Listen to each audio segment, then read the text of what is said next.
Good morning, it's 10 to 11. There's a few hangovers around this morning, but I think we're not doing too badly considering. No, I'm glad you could both come here. Yes.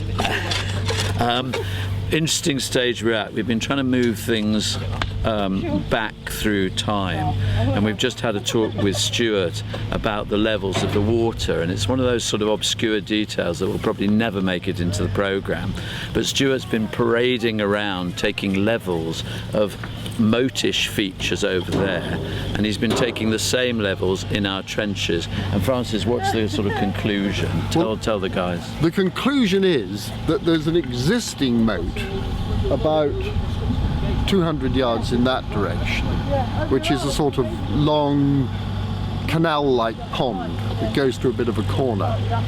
And the idea was that this went around the outside of a medieval building, because that's often what used to happen in the Middle Ages. You had moats around houses. Initially, in sort of Norman times, they were defensive, but as the Middle Ages continued, and by sort of the 1400s, 1500s, they were decorative, and they became a sort of symbol of grandness. They could be fish ponds as well. And they could be. They also served a useful purpose. They could be fish ponds. But what Stuart has done, as Tim said, he's pinpointed various levels, and we've got a huge ditch.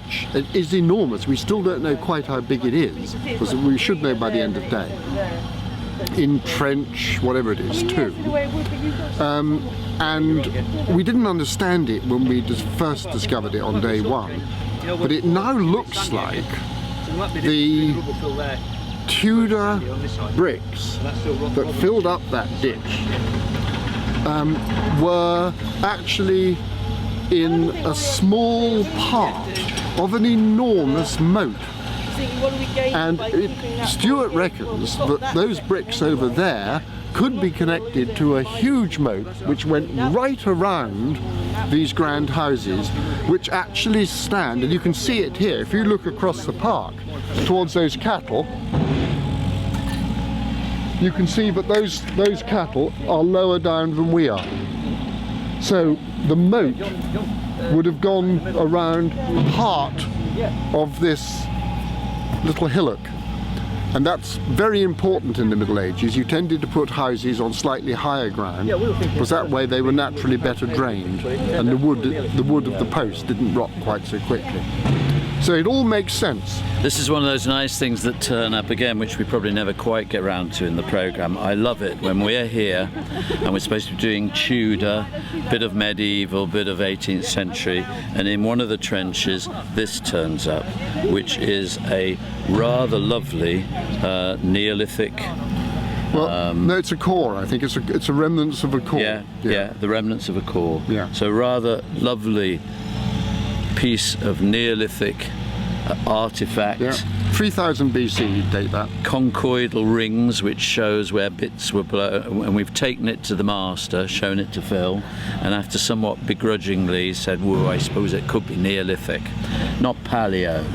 No. My initial reaction when I first saw it was Paleo, but you look at it more closely, I think it's Neolithic too. And that's I agree with Phil. that's the thing I love about archaeology. We're surrounded by tons of Tudor bricks. Just in the middle of one of the trenches, the gatehouse of the Tudor, up comes a Neolithic core and a Neolithic remnant of implements that were made, and it's a rather beautiful piece. Nearly as old as you, Francis. Yes, getting on that way. Cup of tea? What a good idea. Yeah, Yeah. that's a good idea.